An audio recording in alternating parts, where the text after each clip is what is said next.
Assalamualaikum warahmatullahi wabarakatuh. Innal hamdalillah nahmaduhu wa nasta'inuhu wa nastaghfiruh wa na'udzu billahi min syururi anfusina wa min sayyiati a'malina. Man yahdihillahu fala mudhillalah wa may yudlil fala hadiyalah. Asyhadu an la ilaha illallah wahdahu la syarikalah wa asyhadu anna Muhammadan abduhu wa rasuluh. Ya ayyuhalladzina amanu taqullaha haqqa tuqatih wa la tamutunna illa wa antum muslimun. Ya ayyuhan nasu taqu rabbakumul ladzi khalaqakum min nafsin wahidah wa khalaqa minha zawjaha wa batha minhuma rijalan katsiran wa nisaa'a wattaqullaha alladzi tasaaluna bihi wal arham innallaha kana 'alaikum raqiba. Ya ayyuhalladzina amanu taqullaha wa qulu qawlan sadida yuslih lakum a'malakum wa yaghfir lakum dhunubakum wa may yuti'illaha wa rasulahu faqad faza fawzan 'azima.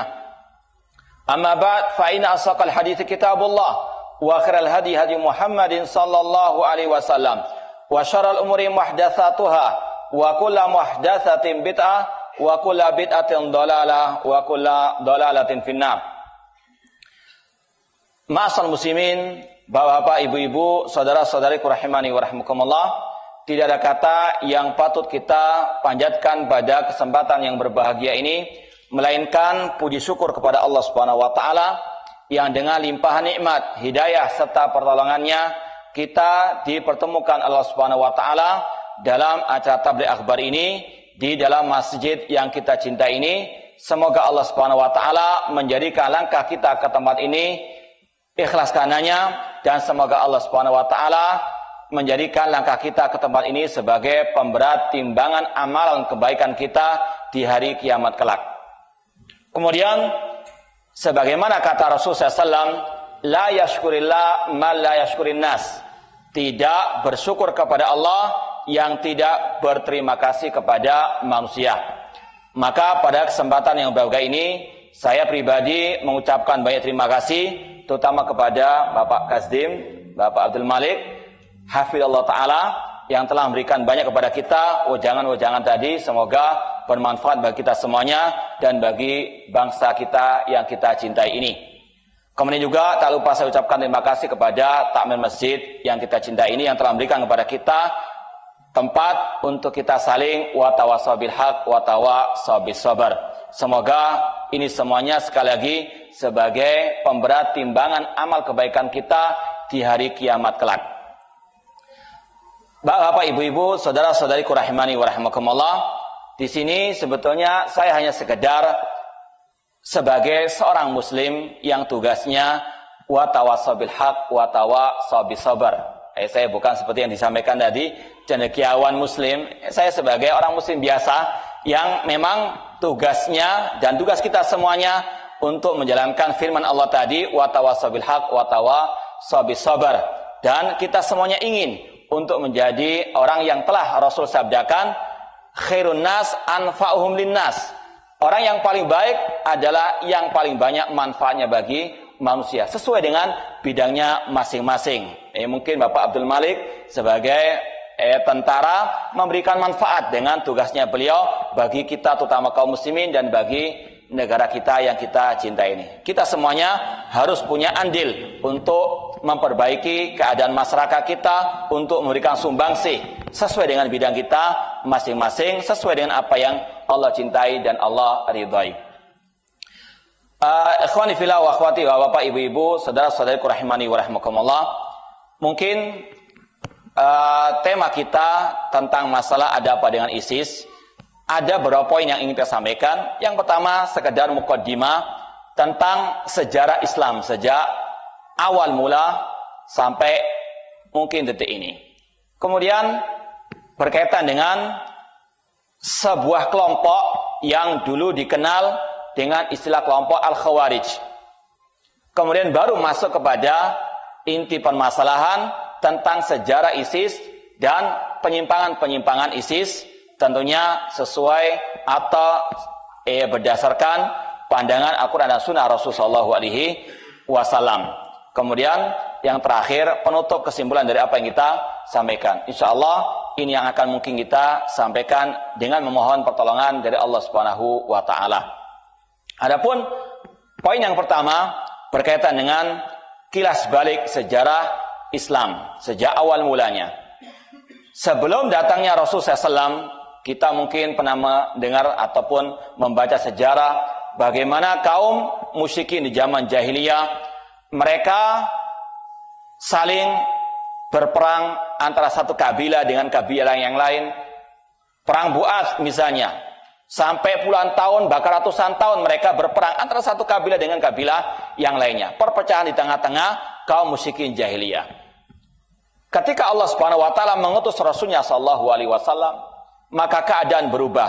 Dunia kembali cerah lagi, matahari di kota Mekah terang kembali dengan diutusnya Nabi kita Muhammad sallallahu alaihi wasallam. Persatuan di antara manusia pada waktu itu sangat amat indah sekali. Sebagaimana yang Allah telah gambarkan dalam firman-Nya surat Ali Imran, "Wa'tasimu bihablillahi jami'an wa la tafarraqu." Berpeganglah kalian dengan tali Allah, yaitu dengan Al-Quran dan Sunnah Rasulullah SAW, dan jangan kalian berpecah belah. Kata para ulama, kalau kaum muslimin mau bersatu, jalan satu-satunya kembali kepada tali Allah, kembali kepada Al-Quran dan Sunnah Rasulullah SAW. Seperti yang tadi dikatakan oleh Bapak Abdul Malik, bahwasanya kalau setiap orang punya pendapat, punya pandangan masing-masing, tidak ada yang bisa menyatukan kecuali Al-Quran dan Sunnah Rasulullah SAW. Setiap orang kalau berpegang teguh dengan pendapatnya masing-masing, setiap orang akan jauh dari saudaranya. Makanya Allah dengan rahmatnya ingin menyatukan umat dengan Al-Quran dan Sunnah Rasulullah SAW. Dan itu yang telah terjadi pada zaman Ar-Rasul Sallallahu Alaihi Wasallam. Ketika Rasul membawa Al-Quran dan Sunnah, kemudian kaum muslimin berpegang teguh dengan keduanya saja, maka terjadi persatuan yang luar biasa. Sampai-sampai Allah berfirman, "Wadhkuru ni'matallahi 'alaikum id kuntum a'daan fa'alafa baina qulubikum fasbahtum bi ni'mati ikhwana wa kuntum ala syafa hufratin minan nar fa'anqadakum minha kadzalika yubayyinullahu lakum ayatihi la'allakum tahtadun." Ingatlah kalian wahai para sahabat tentang nikmat Allah atas kalian. Id kuntum a'daan, dulu kalian bermusuh-musuhan, berperang satu dengan yang lainnya. Namun Allah Subhanahu wa taala menyatukan hati kalian, yaitu dengan Al-Quran dan Sunnah Rasulullah SAW. Dan ingatlah ketika kalian dulu sudah berada di tepi jurang kehancuran, di tepi jurang neraka, namun Allah menyelamatkan kalian, yaitu dengan Al-Quran dan Sunnah Rasulullah SAW. Itulah ayat-ayat Allah yang Allah jelaskan kepada kalian agar kalian mendapatkan petunjuk. Ini gambaran secara global bagaimana Islam di zaman Ar-Rasul SAW. Bagaimana persaudaraan di antara kaum muhajirin dan kaum al-ansar.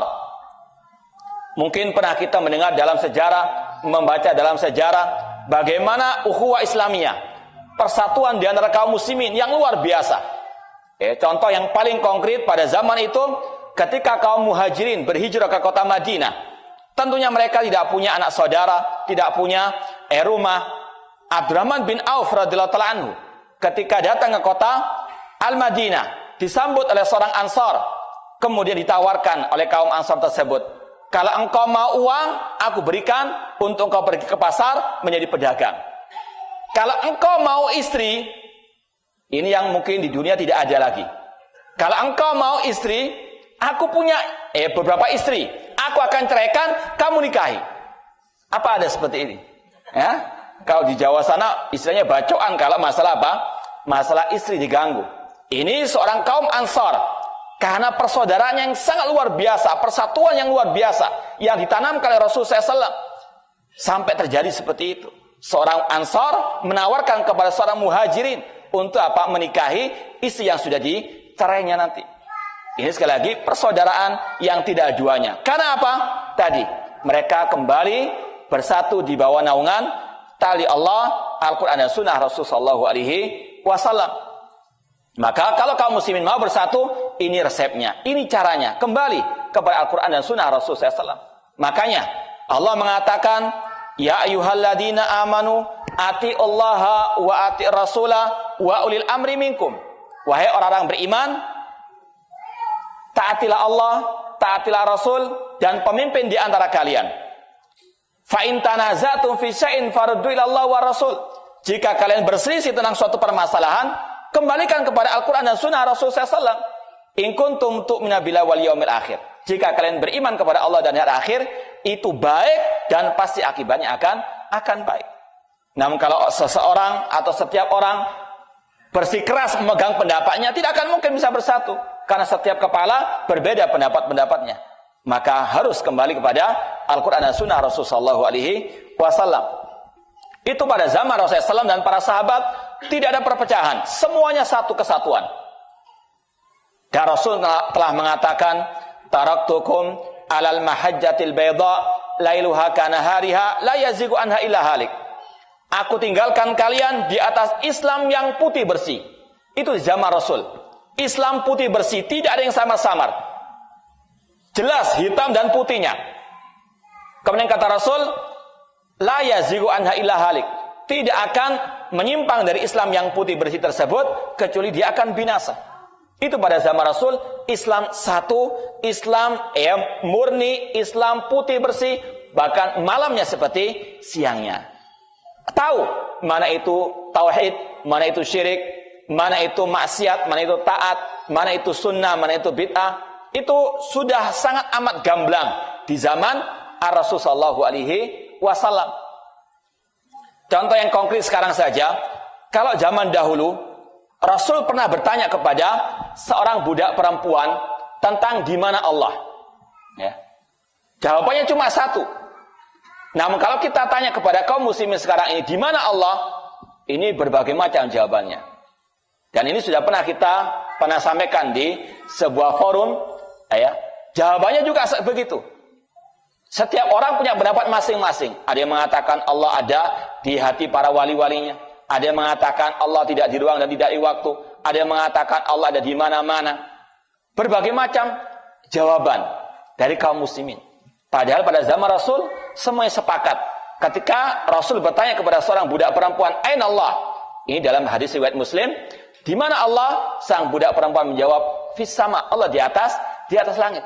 Dan Rasul pun membenarkan seraya mengatakan kepada tuannya, "A'tikha fa innaha mu'minah." Merdekakanlah budak perempuan tersebut karena dia seorang mukmin yang mengikrarkan tentang keberadaan Allah ada di atas langit. Dan itu merupakan akidah fitrah. Ketika kita sujud meskipun wajah kita menghadap ke lantai, namun hati kecil kita selalu mengarah ke atas langit karena memang Allah ada di atas langit. Ini menunjukkan dahulu Islam itu putih bersih, tidak ada perselisihan. Itu utama dalam masalah al-aqidah. Demikian pula pada zaman Abu Bakar As-Siddiq radhiyallahu ta'ala anhu. Kemudian pada zaman Umar bin Khattab, Islam bersatu, kaum muslimin satu kesatuan yang utuh, tidak terpisah-pisahkan.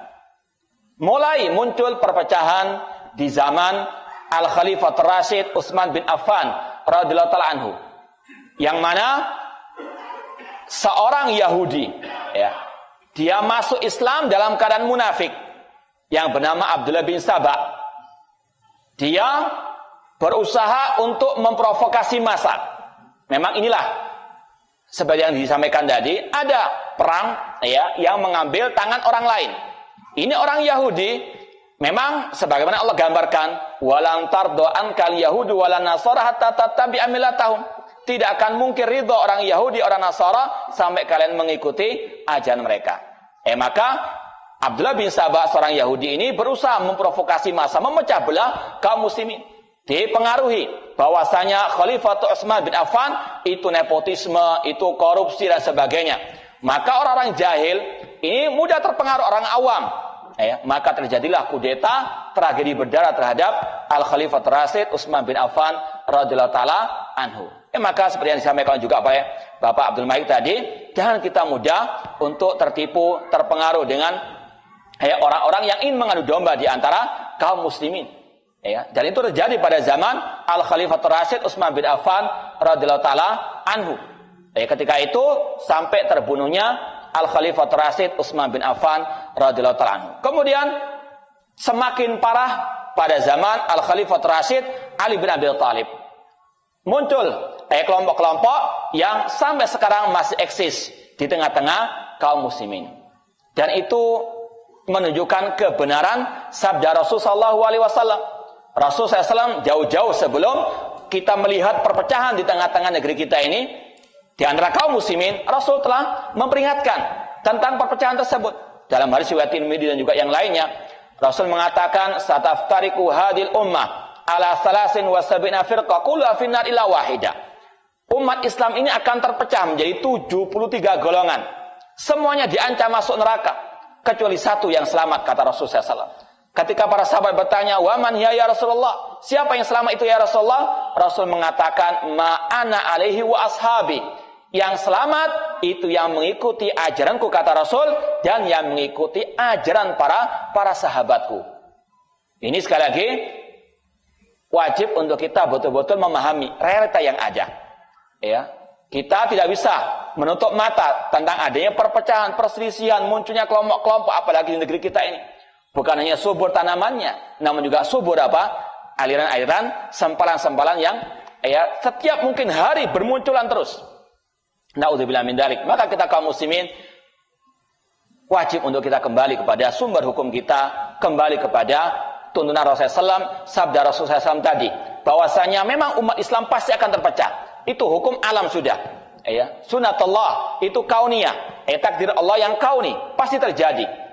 Namun permasalahannya bukan terjadi atau tidak terjadi, namun permasalahannya bagaimana bisa kita selamat dari perpecahan tersebut. Rasulullah SAW memberikan solusi kepada kita. Solusinya adalah kita kembali kepada ajaran Rasul dan para sahabat Rasul sallallahu alaihi wasallam. Maka kesimpulan dari ini semuanya, kalau kita mau tahu Islam yang benar, tidak lain hanya kepada Al-Quran, kepada Rasul yang sahih, dan kepada pemahaman para sahabat Rasul sallallahu alaihi wasallam. Seorang ulama yang bernama Abdullah bin Mubarak rahimahullah ta'ala, seorang ulama tabi'in, beliau mengatakan, aslu isnataini wa sabina hawan arba'atu ahwa.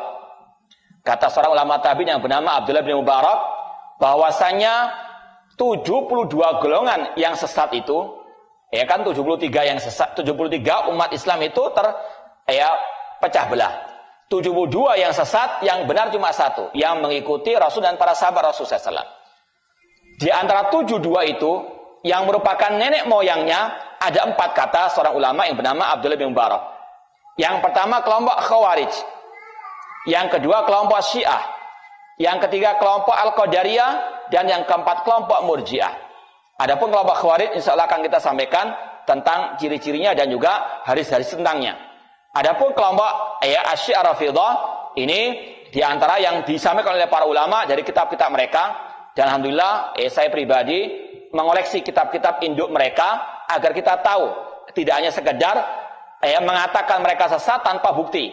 Di rumah saya di Surabaya sana, kita koleksi kitab-kitab mereka. Di antara yang paling induk dari kitab-kitab mereka namanya kitab Al-Kafi. Kalau kita kaum muslimin punya namanya kitab Sahih Bukhari. Nah, itu Sahih Bukharinya mereka. Itu bab-babnya sangat amat jauh dari ajaran al-Islam. Di antaranya ada bab yang mengatakan, sekali lagi dalam kitab Al-Kafi jilid yang pertama dikatakan ada bab annal a'immata alaihimus salam ya'lamuna mata yamutun wa la yamutuna illa bi ikhtiyarin minhum.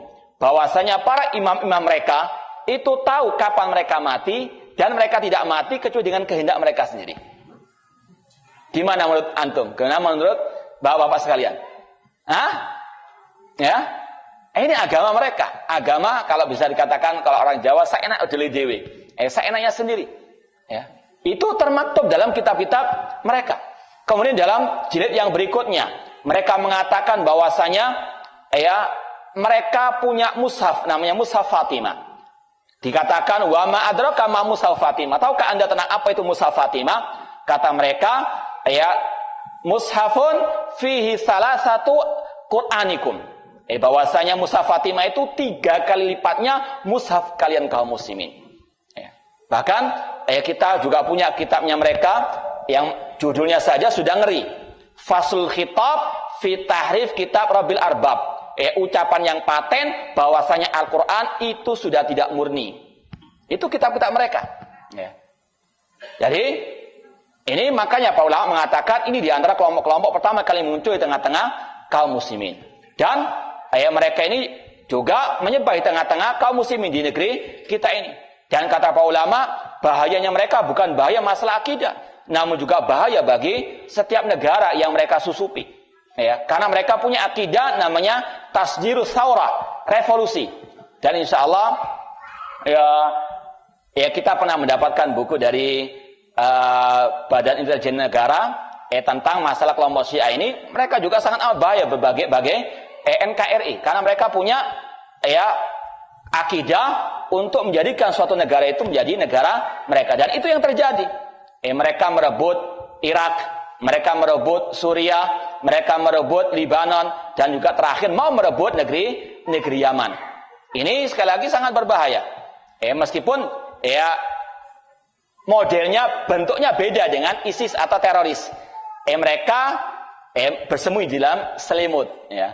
Namun kalau kelompok ISIS mereka terang-terangan, kalau ini tidak. Namun suatu saat kalau mereka punya kekuatan, pasti akan mereka adakan revolusi. Seperti yang terjadi di berbagai belahan negara tadi yang kita sebutkan. Hampir Yaman sudah di tangan mereka. Alhamdulillah Allah Subhanahu wa taala memberikan nikmatnya kepada kaum muslimin negeri Yaman dengan adanya koalisi negara-negara Teluk untuk menyelamatkan negeri Yaman dari penjajahan mereka. Ini sekali lagi bukan suatu rahasia, namun sudah diketahui bersama. Mereka punya istilahnya tasdirus thawrah, ingin untuk mengadakan revolusi di setiap negara yang mereka punya kekuatan di dalamnya. Ini kelompok Syiah secara global. Kemudian yang ketiga, kelompok Al-Qadariyah, yaitu kelompok yang mengatakan Allah tidak mentakdirkan sesuatu atau Allah tidak mengetahui sesuatu kecuali setelah terjadinya sesuatu itu. Artinya Allah dulunya jahil, baru Allah mengetahui. Itu kelompok Al-Qadariyah. Kelompok Murji'ah mengatakan yang penting iman itu ucapan dan keyakinan. Adapun amal tidak termasuk bagian daripada iman. Kalau di Jawa sana ada istilahnya Islam kejawen. Kata mereka yang penting iling, yang penting hatinya baik. Disuruh sholat, tidak usah sholat, yang penting hatinya apa? Baik. Mungkin perempuan diperintahkan untuk berjilbab, mungkin mengatakan yang penting hatinya berjilbab. Ini adalah ajaran kelompok Murji'ah yang juga masih ada. Jadi kelompok-kelompok yang dulu ada itu sampai sekarang masih eksis, meskipun namanya terkadang berbeda. Nah, sekarang kita masuk kepada poin yang kedua tentang kelompok Khawarij. Memang sekarang ini tidak ada kelompok Khawarij. Namanya kelompok Khawarij tidak ada. Cuma nanti lihat bagaimana ciri-cirinya, apakah ada pada kelompok-kelompok yang ada sekarang ini. Kelompok Khawarij ini penamaannya langsung dari Rasulullah SAW. Bahkan sangat amat Rasul mengecam kelompok Khawarij tersebut. Rasul pernah mengatakan dalam hadis yang sahih, Al-Khawariju kilabu ahlinar. Kelompok Khawarij itu adalah anjing-anjingnya penghuni api neraka. Sekali lagi hadisnya sahih. Kenapa? Sangat amat sesatnya mereka dan sangat amat kejamnya mereka ini. Kemudian Rasul menunjukkan ciri-ciri Khawarij. Siapa mereka? Rasul mengatakan dalam Sahih Bukhari, nanti dilihat dalam Sahih Bukhari, ada bab Kitabul Murtadin. Rasul mengatakan, saya khruju fi akhir zaman ahdasul asnan sufahaul ahlam yaqra'una min khairi qalil bariyah la yujawizu imanum hanajirahum yamrukuna min ad-dini kama yamruku sahmun minar ramiyah fa aina malakitumuhum faqtuluhum fa inna fi qatrim ajran liman qatalahum yaumil qiyamah. Kata Rasul SAW, akan muncul nanti pada akhir zaman sekelompok orang yang cirinya yang pertama ahdasul asnan, masih muda belia. Kemudian sufahaul ahlam, orangnya pendek akalnya. Yaqra'una min qali khil bariyah, rajin membaca Al-Qur'an. Yang keempat, la yujawizu imanum hanajirahum, iman mereka tidak sampai kerongkongan mereka. Mereka keluar dari Islam sebagaimana keluarnya anak panah dari sasarannya. Mereka ekstrim dalam beragama. Kemudian kata Rasul, di mana saja kalian menemui mereka, ini terutama kepada pemerintah kaum muslimin, kepada aparat keamanan, di mana saja kalian mendapati mereka, maka perangilah mereka, karena dalam memerangi mereka itu ada pahala bagi yang memerangi mereka. Hadis riwayat Al-Bukhari. Bapak-bapak, ibu-ibu, saudara-saudariku rahimani wa rahimakumullah, yang pertama ciri mereka adalah ahdasul asnan, masih muda belia. Kemudian pendek akalnya. Dan kalau kita mau mencocokkan ciri-ciri ini sama persis dengan kelompok teroris yang ada di negeri kita ini ataupun yang ada di belahan dunia yang lainnya. Yang pertama muda belia. Ya, kasus pengeboman di Ritz-Carlton di Jakarta masih muda atau sudah ubanan? Masih muda. Ya.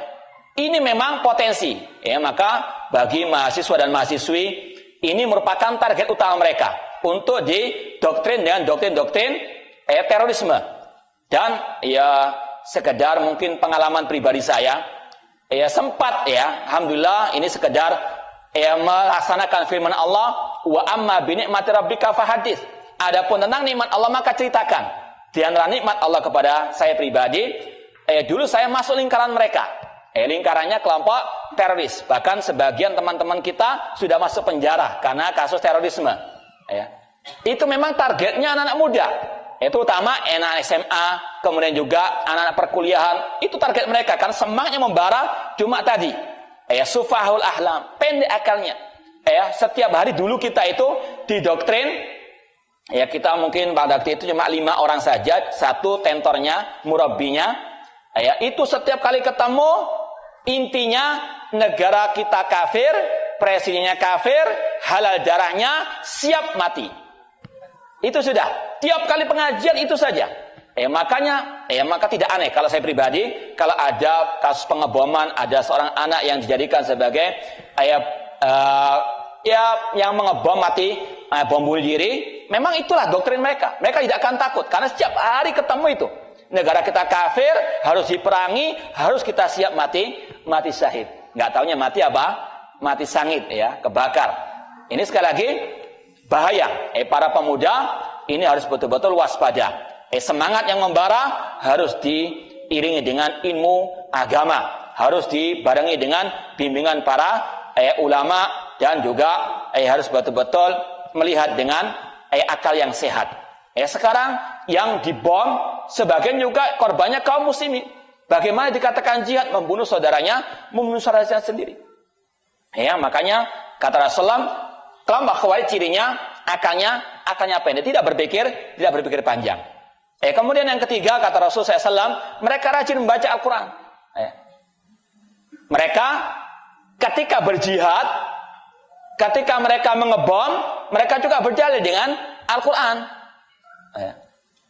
Namun sekali lagi perlu untuk kita sampaikan, dalam Islam tidak cukup hanya Al-Quran, tidak cukup hanya hadis Rasulullah SAW. Harus ada yang ketiga, memahami Al-Quran dan hadis dengan pemahaman yang benar, yaitu pemahaman para sahabat Rasulullah SAW yang mereka langsung menimba ilmu Al-Quran dan hadis dari Rasulullah SAW. Makanya para ulama, di antaranya seorang ulama yang hidup pada abad 8 Hijriah yang bernama Al-Imam Ibnu Abil Is Al-Hanafi, beliau mengatakan, wa hal kharajatil khawarij wa tazatil mu'tazilah wa rafatil rawafid wa aftaraqatil umma ala isnataini wa sab'ina firqa illa bi ta'wil fasid. Tidaklah kelompok khawarij itu memberontak, tidaklah kelompok mu'tazilah itu mengasingkan diri, tidaklah kelompok Syiah itu tersesat, dan tidaklah umat terpecah menjadi 72 golongan kecuali sebab utamanya satu, yaitu salah mentafsirkan Al-Quranul Karim. Yang salah bukan Al-Qurannya, yang salah bukan hadisnya, yang salah pemahamannya terhadap Al-Quran dan hadis. Saya mau contohkan, pada zaman Al-Khalifatul Rasyid, ini kalau bisa dikatakan nenek moyangnya teroris, yang bernama Abdurrahman bin Muljam. Dia yang membunuh Ali bin Abi Thalib. Insya Allah semuanya tahu kan, Ali bin Abi Thalib Khalifatul Rasyid yang keempat. Beliau menantunya Rasul, mendapatkan anaknya Rasul yang bernama siapa? Fatimah radhiyallahu ta'ala anha. Ali bin Abi Thalib menantunya Rasul, Khulafa Rasyidin yang keempat, dan beliau pun dijamin masuk surga. Itu dibunuh oleh kelompok teroris. Sang pelakunya bernama Abdurrahman bin Muljam. Dalam sejarah disebutkan, ketika Abdurrahman bin Muljam mau membunuh Ali bin Abi Thalib dengan pedangnya, dia sempat membacakan 2 ayat. Apa ayatnya? Yang pertama, inil hukmu illa lillah, tidak ada hukum kecuali hukum Allah. Yang kedua, Ayat wa minan nasi man yashtari wa minan nasi man yashnafsa batu amardatillah. Di antara manusia ada orang-orang yang menjual dirinya untuk Allah, berjihad di jalan Allah Subhanahu wa taala. Ini syiarnya kelompok teroris sepanjang zaman. Sejak zaman Ali bin Abi Thalib sampai detik ini dan sampai akhir zaman. Yaitu apa? Barang siapa tidak berhukum dengan hukum Allah, kafir murtad. Ya. Dan itu ya sangat disayangkan tersebar di tengah-tengah kaum muslim di negeri kita ini. Mudah mengkafirkan pemimpin kaum muslimin. Kalau mau buktinya, ini saya contohkan, ya di tempat kita banyak beredar buletin-buletin yang bernada suka memurtadkan, ya. Sangat amat banyak sekali. Mohon maaf ini. Ya. Oh ya, makasih banyak, Pak.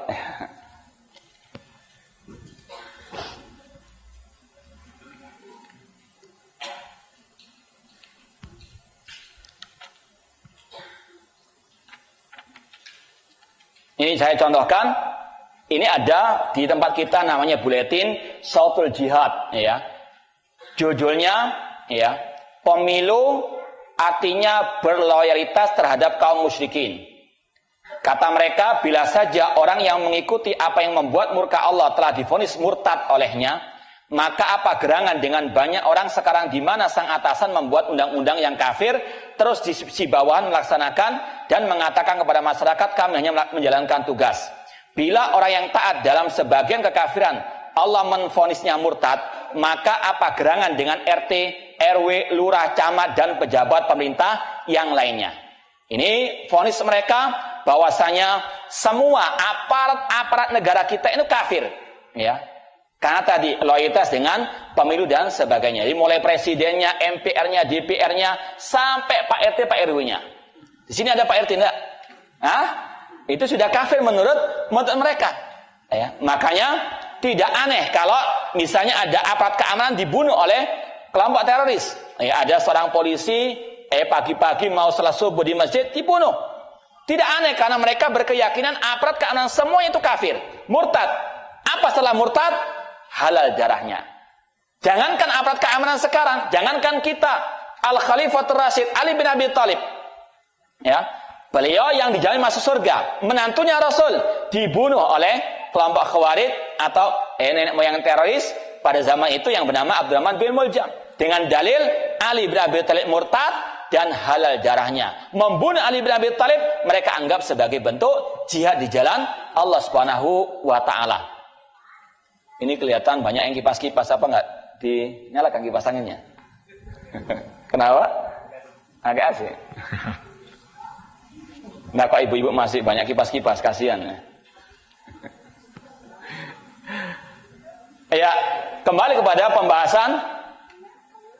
Itu cirinya kelompok Khawarij, yaitu mereka berdalil dengan ayat Al-Quran, namun mereka salah memahami Al-Quranul Karim.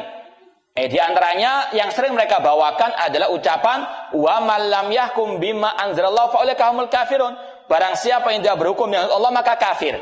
Mereka katakan murtad kafir secara mutlak. Padahal kalau kita tengok tafsirnya para sahabat, para tabi'in, di antaranya Abdullah bin Abbas, seorang sahabat Rasul yang ahli tafsir Al-Quran, beliau mengatakan arti ayat tersebut kufrun alladzi la yanqulu anil millah.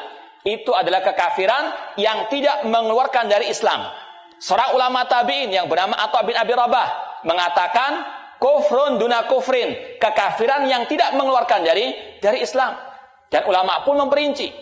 Kelompok Khawarij di antara ciri mereka kata para ulama, di antaranya Syekhul Islam Taimiyah rahimahullah, kata beliau al-Khawarij hum awwalu man yukafir muslimina bidzammin. Kelompok Khawarij itu suka mengobral, mengatakan kafir, murtad kepada kaum muslimin hanya karena dosa yang mereka lakukan. Ya, dan ini sangat amat banyak sekali di negeri kita ini orang-orang yang berpahaman seperti itu. Mudah untuk apa? Menvonis apalagi pemimpin kaum muslimin. Kalau nggak berhukum dengan Allah, kafir, murtad. Itu yang ada di benak mereka. Ini ciri khas mereka. Sekali lagi suka mengkafirkan pemimpin kaum muslimin. Dan setelah itu tentunya mereka akan khuruj. Khuruj artinya keluar daripada jamaah kaum muslimin, mereka akan keluar dari pemimpin kaum muslimin dengan melakukan kudeta berdarah, pemberontakan dan lain seterusnya, yang intinya setelah mereka menvonis kafir, mereka pun menghalalkan darah kaum muslimin. Padahal Rasulullah SAW mengatakan, la zawalud dunya ahwan indallah min qatilajil muslimin.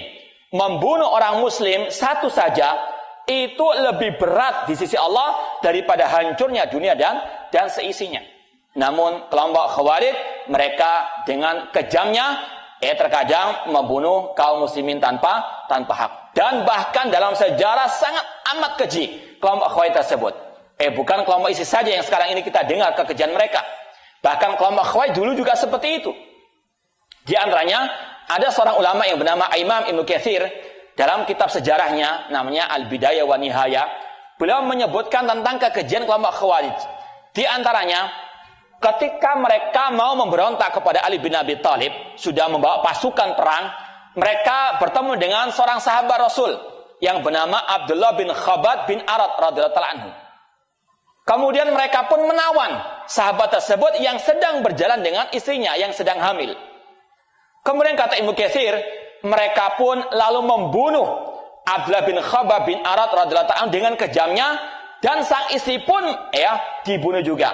Sebelum dibunuh, sang istri mengatakan, ala tattaqunallah, tidakkah kalian bertakwa kepada Allah? Tidakkah kalian takut kepada Allah? Namun mereka tidak peduli. Langsung mereka menyembelih sang istri, dan lebih kejam dari itu, mereka merobek perut sang istri tersebut, mengeluarkan janin dari perut sang istri tersebut. Ini kekejaman kelompok Al-Khawarij pada zaman dahulu kala, dan sekarang pun terjadi kembali. Kita sekarang kembali kepada poin yang ketiga, masuk ke poin yang ketiga tentang kelompok ISIS. Ini sebetulnya bukan sejarah baru. Ini sekedar rekaman ulang saja. Kelompok ISIS tersebut. Sudah ada pendahulu mereka, sudah ada sejarah yang semisal dengan mereka, meskipun namanya berbeda. Ikhwani fillah wa akhwati rahimani wa rahimakumullah. Kembali kepada pembahasan poin yang ketiga tentang sejarah berdirinya ISIS. Itu dalam kalau bahasa Arabnya ad-Da'ish, yaitu ad-Daulatul Islamiyah fi Syam wal Iraq. Insyaallah sudah paham semuanya, yaitu negara Islam Irak dan Suriah. Itu singkatan daripada ISIS, atau bahasa Arabnya ad-Daulatul Islamiyah fi Syam wal Iraq. Sejarah pertama kali munculnya ISIS, kata para ulama, itu bermula pada tahun 2004. Ketika itu di Irak muncul kelompok yang menamakan diri sebagai Jama'atut Tauhid dan Jihad, tahun 2004, yang dipimpin oleh Abu Mus'ab Az-Zarqawi. Abu Mus'ab Az-Zarqawi ini adalah anggota Al-Qaeda yang bermarkas di Irak. Kalau Al-Qaeda sendiri itu markasnya di mana? Pusatnya? Di Afghanistan, yang dulu dipimpin oleh Usama bin Laden. Kalau kita kembali lagi mundur ke belakang, Al-Qaeda itu dipelopori oleh Usama bin Laden.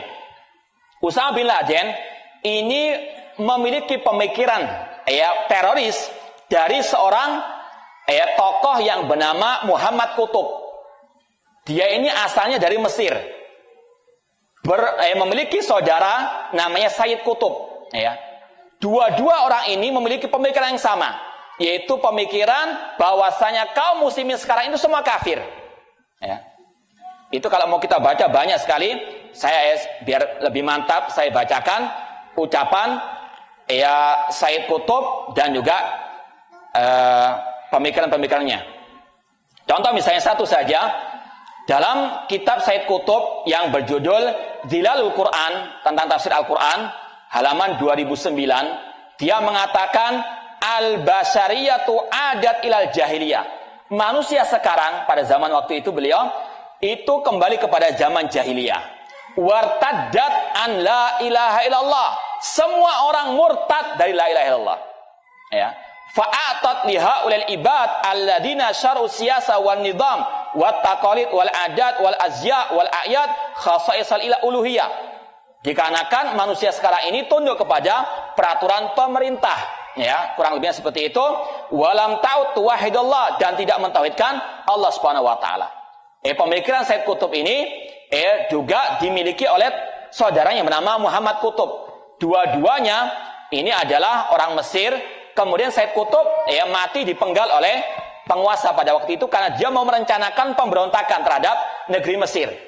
Kemudian Muhammad Qutb pindah ke Saudi Arabia dan dia menjadi dosen di Ummul Qura. Kemudian juga dia mengajar di kota Jeddah, tempat di mana Usama bin Laden belajar perminyakan pada waktu itu, ya. Fakultas perminyakan. Jadi Usama bin Laden itu muhandis, insinyur perminyakan, ya. Namun inilah salah satu yang menyebabkan umat itu mundur. Kenapa? Karena mereka lebih condong kepada insinyur daripada kepada ulama. Belajar agama, menjadikan rujukan agama insinyur, bukan ulama yang sebenarnya. Ulama-ulama banyak, cuma mereka yang ikut teroris mengarah kepada Usama bin Laden. Jadi mereka-mereka ini diantara tersesatnya karena tidak mengambil ilmu dari sumbernya. Maka Usama bin Laden pun ketika terjadi perang di Afghanistan, pindah ke Afghanistan dan dia mendirikan namanya Al-Qaeda. Itu pun kata para ulama, nama Al-Qaeda itu diambil dari kata-kata Muhammad Said Qutb yang banyak dicantumkan dalam kitab-kitabnya. Alhamdulillah kita dulu pernah menerjemahkan sebuah buku atau meringkas sebuah buku yang berkaitan dengan membongkar atau membedah akal jaringan teroris Al-Qaeda. Jadi ini sangat amat berkaitan erat dengan berdirinya ISIS. Jadi Al-Qaeda itu sebetulnya adalah bapaknya ISIS. Cuma karena anaknya ini lebih sadis, maka yang lebih terekspos di media. Jadi kembali kepada pembahasan tadi, asal muasalnya ISIS itu adalah sekelompok jamaah tauhid dan jihad yang didirikan oleh Abu Mus'ab Az-Zarqawi tahun 2004, yang dia itu sebetulnya menginduk kepada Al-Qaeda di Afghanistan. Itu tahun 2004 dan pemikirannya juga sama, suka mengkafirkan kaum muslimin. Kemudian Abu Mus'ab Az-Zarqawi itu mendirikan ketika ada agresi militer Amerika ke Irak, maka mereka ini mendirikan sebuah majelis namanya Majelis Syura Mujahidin tahun 2006. Itu untuk mengumpulkan, menyatukan semua orang-orang yang berjihad. Karena mereka mengetahui banyak kelompok-kelompok yang berbeda-beda dari kelompok-kelompok yang berperang tersebut. Maka didirikanlah namanya Majelis Syura Mujahidin tahun 2006 yang dipimpin oleh Abdullah Rashid Al-Baghdadi.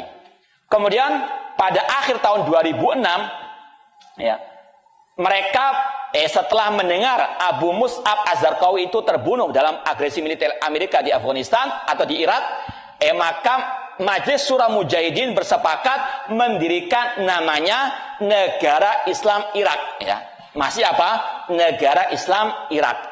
Ini asal muasalnya tahun 2006 atau akhir 2006 yang dipimpin oleh seorang yang bernama Abu Umar Al-Baghdadi.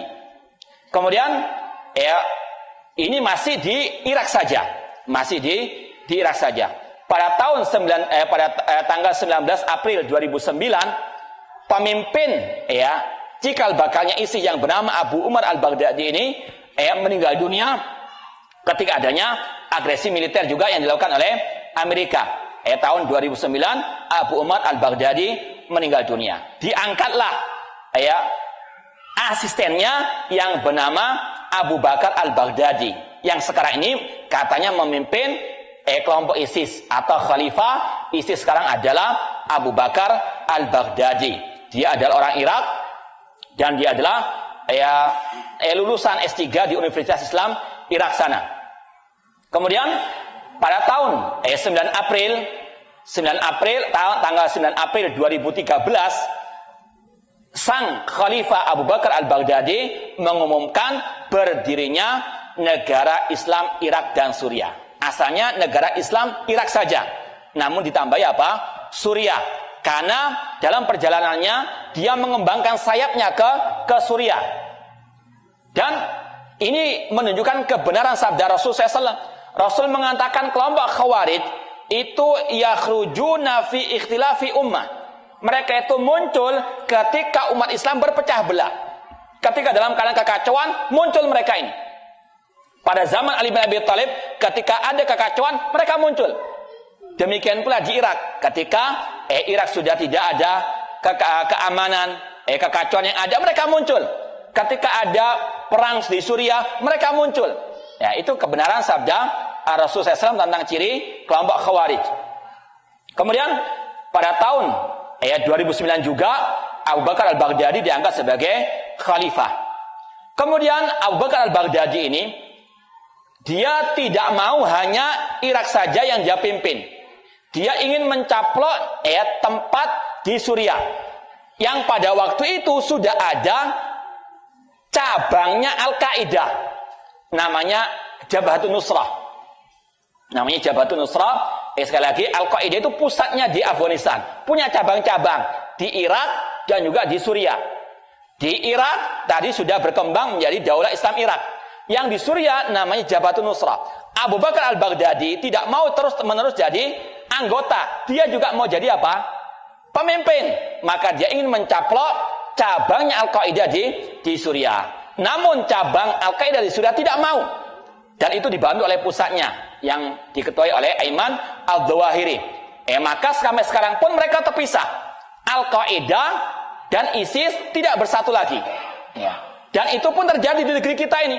Kalau yang mengikuti perjalanan terorisme di negeri kita ini, atau funnya terorisme di negeri kita ini, mereka juga terpecah belah. Ya. Ada yang mengikut kepada Al-Qaeda di Afghanistan, ada yang mengikut kepada ISIS di Irak. Ya. Bahkan kita sempat mendengar di daerah kita, mereka yang dulunya satu menjadi terorisme atau fun teroris, mereka juga pecah. Ada yang mengikut kepada Al-Qaeda di Afghanistan, ada yang mengikut ISIS di Irak.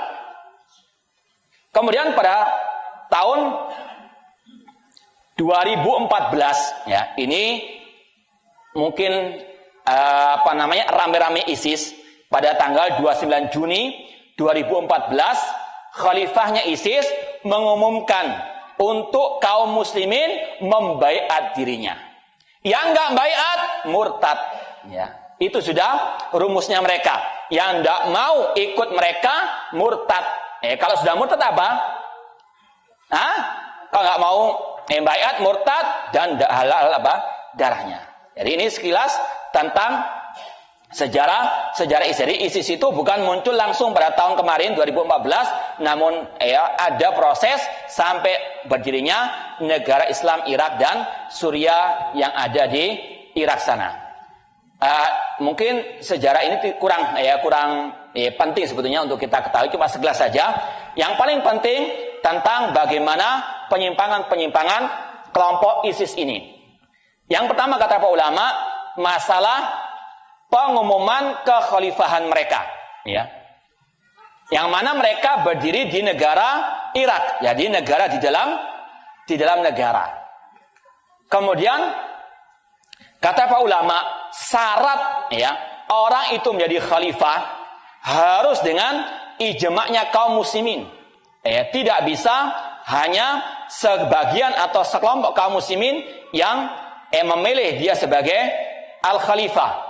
Harus dengan ijma' kaum muslimin. Ini kita mau sampaikan dari ucapan Imam Ahmad rahimahullah ta'ala dalam kitab beliau Ushul Sunnah. Beliau mengatakan, wasam'u wa ta'alil a'imma wa amilil mu'minin al-barri wal fajir wa man waliyal khilafah wa istama'an nasu alaih wa radu bihi. Kata beliau, wajib mendengar dan taat kepada pemimpin kaum muslimin, yang baik maupun yang jelek, dan yang menguasai kekhalifahan yang semua manusia kaum muslimin itu bersepakat atasnya dan mereka ridho terhadap kekhalifahannya. Sedangkan kekhalifahan yang ada sekarang ini hanya segelintir orang saja yang ada di Irak dan Suriah. Sedangkan kaum muslimin terutama di Indonesia sekarang ini tidak banyak yang membaiat mereka. Ini menunjukkan kekhalifahan Abu Bakar al-Baghdadi di Irak sana itu tidak sah sama sekali. Kata ulama, khalifah itu diangkat oleh seluruh kaum muslimin.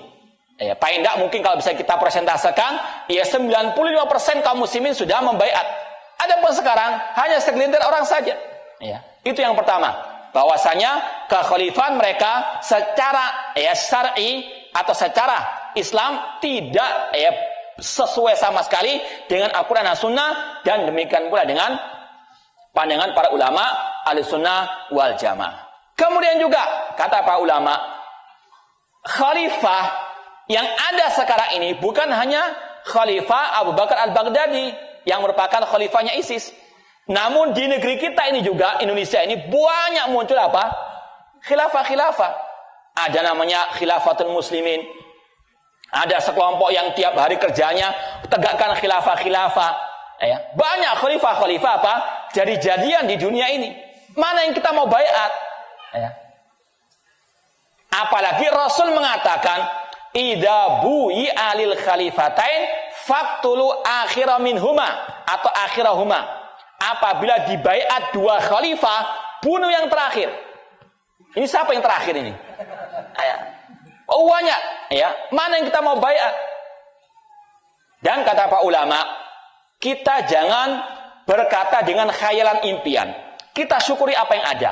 Sekarang negeri kita punya pemimpin. Kita syukuri dengan apa? Kita tolong menolong dalam diri wa taqwa. Kita memuliakannya sesuai dengan kedudukannya sebagai pemimpin kita. Kemudian kita mendengar dan taat dalam hal yang ma'ruf.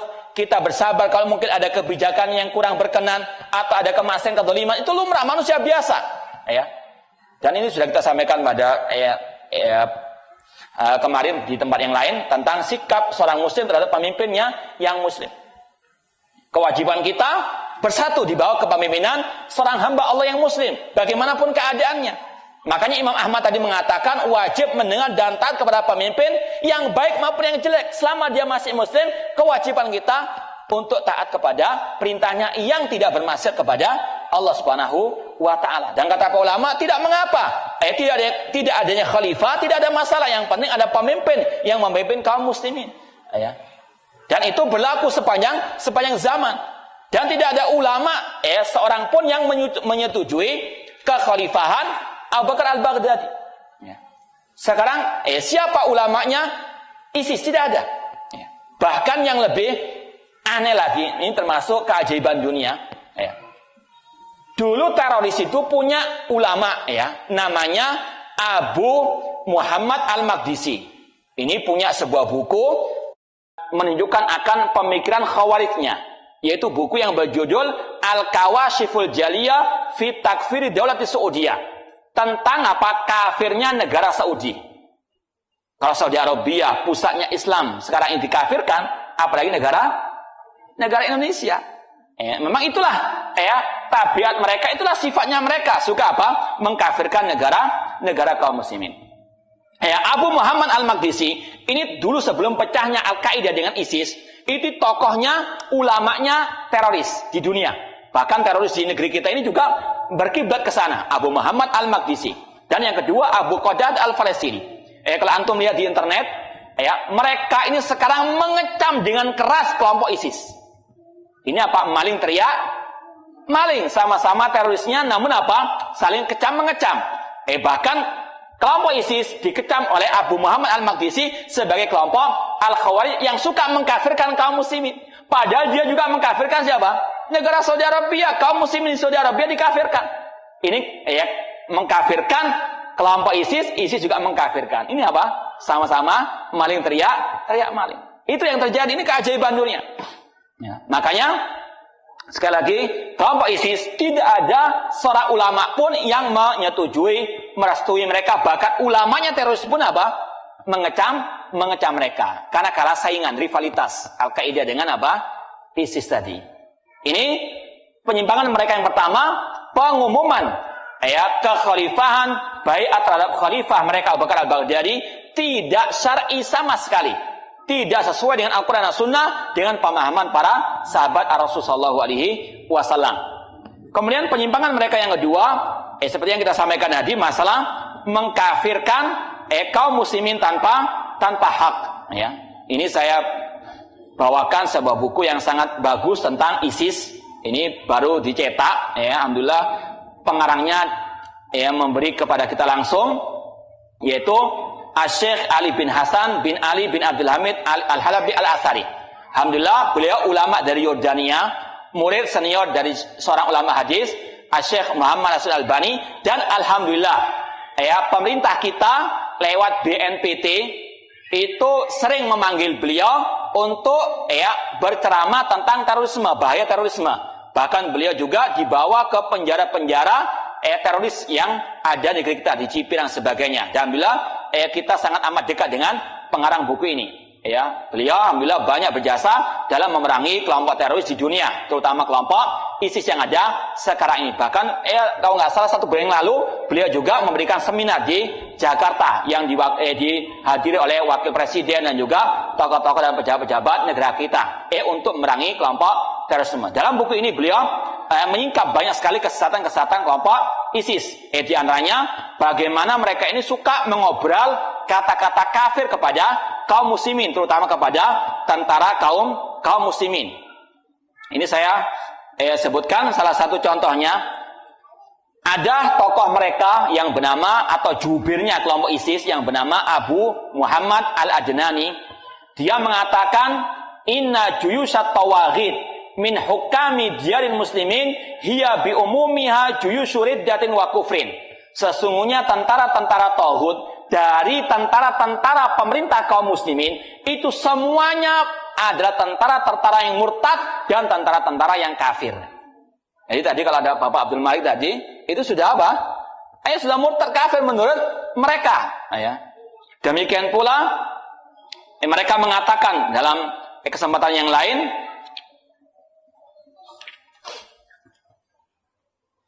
sama juga yang mengatakan jubirnya ISIS Abu Muhammad Al-Adnani, dia mengatakan fa inna nara kufra wariddata jami'i hukami tilka dual wa juyushiha. Kami kelompok ISIS menganggap, meyakini semua pemerintah baik Mesir, baik Tunisia, semuanya adalah pemerintah-pemerintah yang kafir.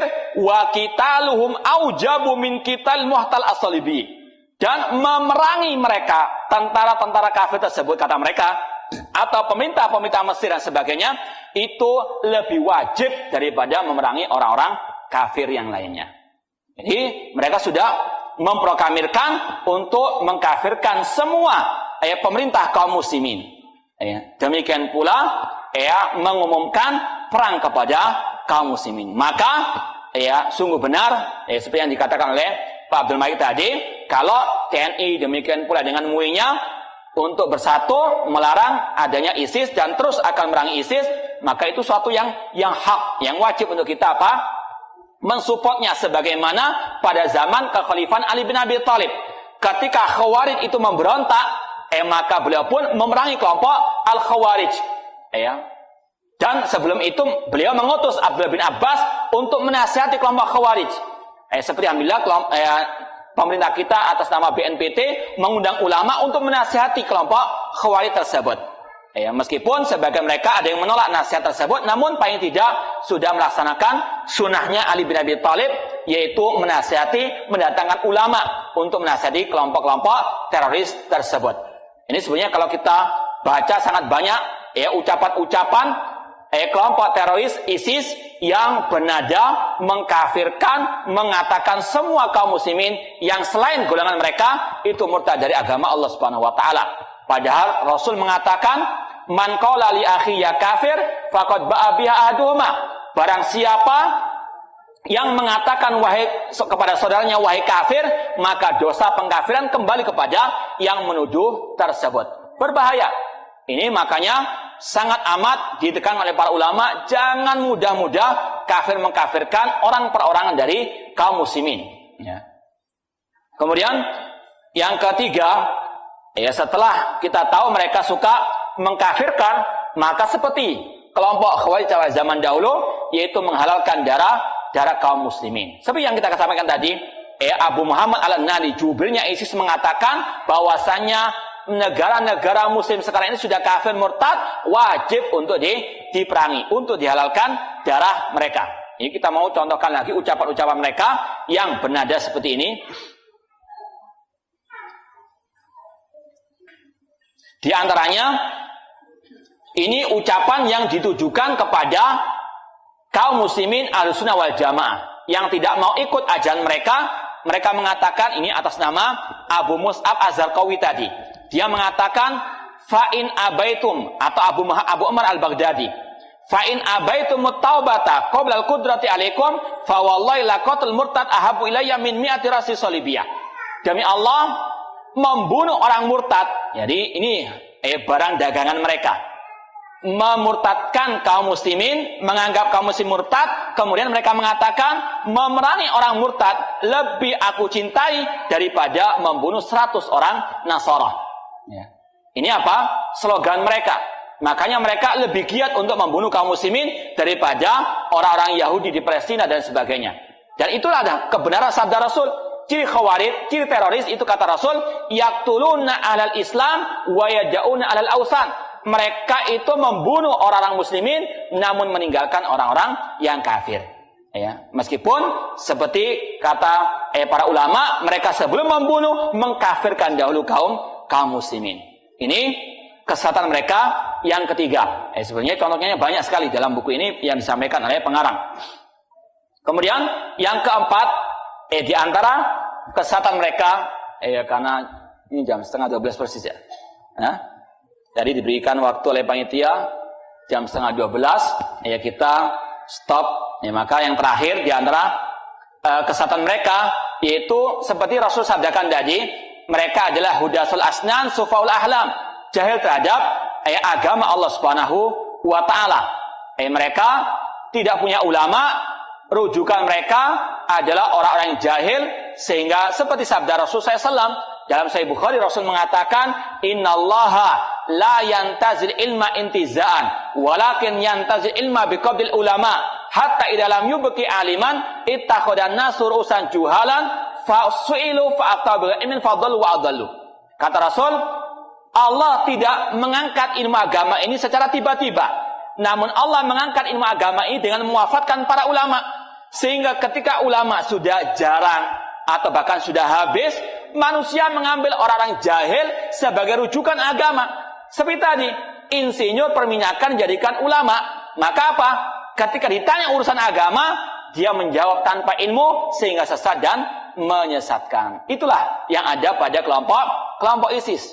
Mereka diantaranya meremehkan para ulama. Kita sebutkan di sini contoh ucapan mereka yang menunjukkan akan kebodohan mereka. Contoh dari ucapan mereka yang menunjukkan akan hal ini, ada seorang kelompok teroris yang bernama Abul Bara Al-Hindi. Dia mengatakan, cara belajarnya mereka, iftahul mushaf, buka mushaf Al-Quran, waqra'u ayatil jihad, baca ayat-ayat tentang jihad. Wa kullu syai'in sayatadih, maka akan jelas wajibnya untuk apa? Berjihad. Jadi seenaknya begitu saja, ambil Al-Quran, dibaca tentang ayat-ayat jihad saja, tidak baca yang lainnya. Kemudian apa? Kata dia, kullul ulama yaquluna li hada fardun wa dzaka laysa fardun wa hada sa waqtul jihad. Ulama-ulama mengatakan ini adalah wajib, ini tidak wajib. Sekarang bukan waktunya jihad. Kata seorang ISIS ini, utrukul jami', tinggalkan ulama-ulama itu. Ini menunjukkan bagaimana sesatnya mereka itu, karena mereka jauh dari bimbingan para ulama. Padahal Allah mengatakan fas'alu ahla dzikri in kuntum la ta'lamun. Belajarnya seperti ini. Makanya kata para ulama tadi, sesatnya kelompok-kelompok itu karena mereka salah mentafsirkan Al-Quran, tidak melihat kepada penafsiran para ulama Ahlussunnah wal Jamaah. Maka kata dia juga, utrukul jami', tinggalkan para ulama-ulama itu. Waqra'ul Quran, cukup dengan Al-Quran saja. Ta'riful jihad, maka kalian akan mengetahui tentang masalah jihad. Maka naudzubillah min dzalik. Ini sumber kesesatan karena mereka tidak merujuk kepada para ulama. Kesimpulannya bahwasanya kaum muslimin, kalau mau semua kita pasti menginginkan Islam jaya. Kita pasti menginginkan untuk Islam itu mulia sebagaimana zaman para sahabat dahulu. Pada zaman Khalifah Umar bin Khattab bisa menaklukkan dua negara dikuasa, Romawi dan Persia. Kita ingin Islam menjadi jaya. Cuma namanya perjuangan tidak hanya modal semangat, namun harus bermodalkan ilmu, bermodalkan dasar dari Al-Quran maupun Sunnah Rasulullah SAW. Pesan terakhir, Sebagaimana kata Imam Malik rahimahullah, Imam Malik mengatakan, lan yusliha akhir hadil ummah illa ma aslaha awwalaha. Tidak akan mungkin memperbaiki akhir generasi umat ini kecuali dengan apa yang memperbaiki generasi awal umat ini, yaitu para sahabat Rasulullah SAW. Mereka jaya, mereka mulia karena mereka mentauhidkan Allah, mereka tidak berbuat syirik kepada Allah, dan mereka selalu berpegang teguh dengan Al-Quran dan Sunnah Rasul dengan pemahaman yang benar. Ya, itu yang mungkin bisa kita sampaikan. Mudah-mudahan bermanfaat dan semoga Allah Subhanahu wa taala menyelamatkan kita dari kesesatan dan menyelamatkan kita dari kebinasaan di dunia maupun di akhirat. Ya, kalau mungkin ada yang mau ditanyakan, falyatafaddalu, silahkan.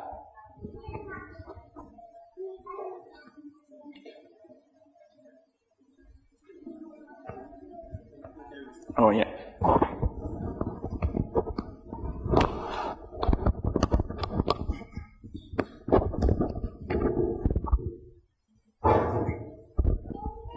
Jadi kalau tadi dalam agama Islam yang baru disampaikan oleh Bapak Ustaz Abdul Rahman Taib, mudah-mudahan apa yang beliau bisa pahami dengan sebenarnya, khususnya masalah ISIS.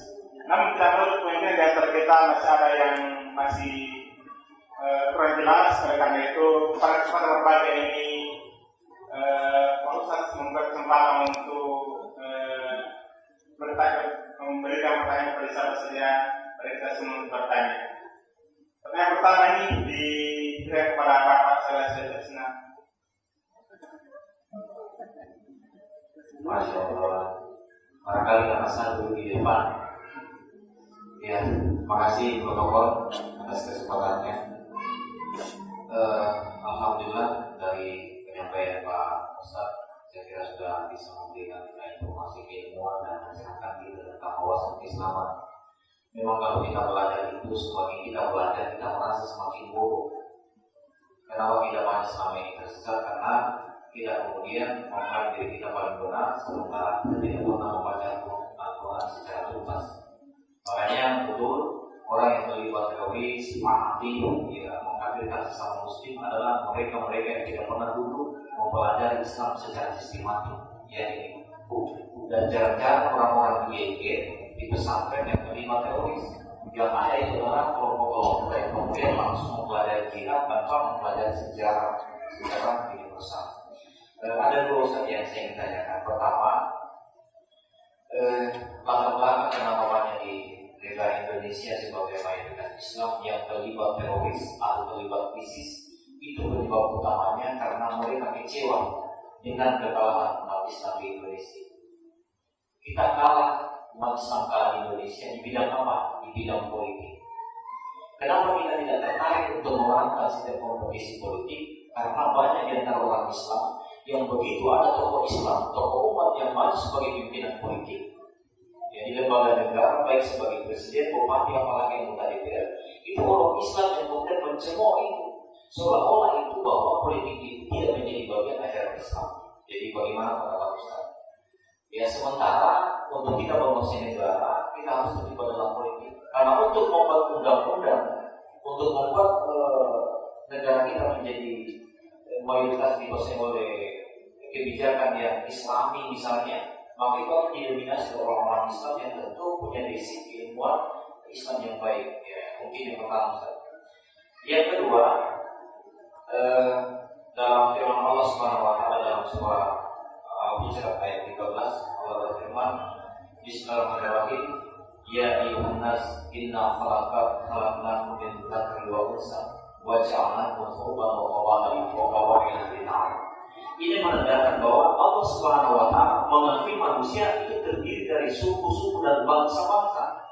Sementara definisi bangsa itu adalah punya presiden, punya lembaga, punya tentara, punya rakyat. Dan bangsa Indonesia tidak adalah bangsa. Negara Indonesia adalah bangsa. Sehingga menurut saya, hari ini kalau kita mengkampanyekan untuk khilafah, satu pusat pemerintahan untuk Islam, dan kita perserakan itu sebagai syarat wajib yang harus dimiliki oleh orang Islam, kalau menurut saya sebetulnya tidak tepat lagi untuk kita mengatakan khilafah, satu kepemimpinan umat sedunia. Karena ini bukan orang Nasrani yang pemimpin utamanya ada di Roma. Dia adalah istilahnya apa itu kalau di rumah pemimpin Kristen. Jadi Paus sementara pemimpin ini adalah ulama. Jadi di mana ada ulama itulah pemimpin kita. Dan yang apa namanya pemimpin kita. Jadi yang kedua yang saya ingin tanyakan adalah mungkin perlu kita dikuatkan bahwa untuk khilafah dan satu simbol kepemimpinan umat hari ini sepertinya tidak relevan. Kalau itu selalu didiskusikan di kedepankan sebagai salah satu umat hari ini, maka itu yang menjadi sumber perpecahan. Barangkali kita sudah atas informasi ilmuannya, coba saya kembali. Kita sejak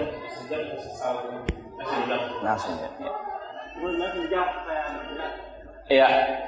Adapun yang pertama tentang sebab munculnya terorisme, yaitu dengan kegagalan kaum muslimin di kancah politik negeri kita ini. Ini sebetulnya statement yang saya rasa tidak pas ya, tidak benar, karena di lapangan kaum teroris justru mereka mengecam orang-orang yang masuk ke dunia politik tersebut. Bahkan contohnya saya sebutkan di sini ucapan kelompok ISIS. Mereka mengkafirkan semua yang terlibat dalam kancah politik, ya, terutama dalam pemiluan atau pemilu. Di antaranya dikatakan oleh Abu Mus'ab Az-Zarqawi, tokohnya Al-Qaeda yang tadi merupakan cikal bakalnya ISIS di Irak. Dia mengatakan wal murasyahuna lil intikhabat hum ad'iya'ul rububiyyah wal uluhiyah wal muntakhibuna lahum qad ittakhadhum arbaba min dunillah hukmu fi dinillah al kufru wal khud anil millatil islam. Orang-orang yang mencalonkan diri untuk pemilu, mereka adalah Tuhan-Tuhan dalam rububiyah dan uluhiyah. Dan yang mencoblos mereka, yang memilih mereka, telah menjadikan tokoh-tokoh tersebut sebagai tandingan-tandingan bagi Allah. Maka hukum mereka dalam agama Allah, kufur, keluar dari agama Islam. Ya, maka tidak benar kalau ada statement mereka ini kecewa dengan kegagalan dalam politik. Justru mereka nggak mau sama sekali. Ya, bahwasanya memang kelompok khawarij, kelompok teroris, siapapun pemimpin kaum muslimin tidak akan mungkin mereka ridho sampai dari pemimpin mereka. Ya, jangankan presiden kita, ya, Al-Khalifatu Ar-Rasyid Ali bin Abi Thalib, kurang apa? Ya, sahabat Rasul, menantunya Rasul dijamin masuk surga. Mereka ya protes, mereka kudeta, mereka apa? Bunuh. Kaidahnya mereka tidak akan ridho sampai kelompok mereka yang apa? Memimpin. Dan kalau mereka yang memimpin, pasti akan terjadi ya kekacauan, ya pemberontak atau kerusakan dan penutupan darah di atas muka bumi. Seperti yang ada dalam sejarah ISIS sekarang ini, ketika mereka menawan kaum muslimin yang tidak mau baiat, ribuan yang ditawan dan mereka semua bunuh. Ya. Dan sungguh benar ucapan seorang ulama yang bernama Al-Imam Ibnu Katsir rahimahullah ta'ala yang menceritakan kalau kelompok khawarij itu menang di atas muka bumi ini, yang menjadi target utamanya adalah kaum muslimin. Karena mereka punya kaidah, kaum muslimin yang tidak sesuai dengan ajaran mereka itu murtad, dan membunuh orang murtad lebih wajib daripada membunuh orang Yahudi, orang An-Nasara. Ya, wallahu ta'ala alam. Jadi intinya itu, kelompok khawarij bagaimanapun tidak akan mungkin ridha dengan kepemimpinan orang yang di luar mereka. Bahkan seandainya pun pemimpin mereka yang jadi presiden, raja dan khalifah, akan terjadi juga apa? Perpecahan seperti antara Al-Qaeda dengan ISIS ini. Makanya tidak akan mungkin mereka bisa bersatu karena mereka tidak mau kembali kepada Al-Quran dan Sunnah Rasulullah SAW dengan pemahaman yang benar. Adapun Islam adalah agama yang sempurna. Semua bidang kehidupan manusia itu sudah dijelaskan dari A sampai Z-nya oleh Islam. Kita mau butuh apa? Masalah akidah sudah ada dalam Islam, dalam Al-Quran dan Sunnah. Mau ibadah sudah ada tuntunannya dalam Al-Quran dan Sunnah. Kita mau masalah ekonomi sudah ada kitabul buyuk dalam Islam. Kita masalah politik juga pernah dipraktekkan oleh Rasul dan para sahabat Rasul, sudah ada. Tinggal kita mempelajarinya dan mengamalkannya ataukah tidak. Sebetulnya Islam seperti yang Allah firmankan, al-yauma akmaltu lakum dinakum. Pada hari ini telah aku sempurnakan bagi kalian agama kalian. Jangankan masalah yang besar berkaitan dengan negara, berkaitan dengan masalah qadaul hajah, buang hajat saja, Islam dengan sedetail-detailnya mengajarkan kepada kita. Ini semuanya menunjukkan Islam agama yang sempurna, tidak perlu kita impor ajaran yang baru. Semuanya sudah ada di dalam Islam. Cuma masalahnya itu yang jadi masalah sekarang ini, kita enggan untuk kembali kepada al-Islam, kepada Al-Quran dan Sunnah dengan pemahaman yang benar. Wallahu ta'ala alam. Yang kedua tadi?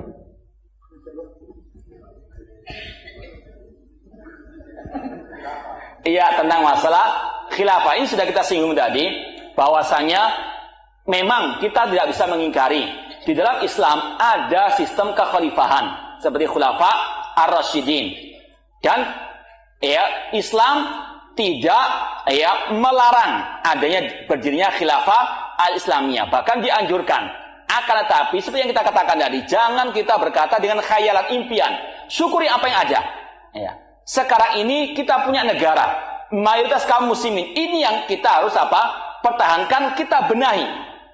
Dan semuanya butuh proses, tidak seperti sulapan, bim salah bim langsung jadi khilafah. Sekali bom berdiri khilafah. Ini bukan lelucon.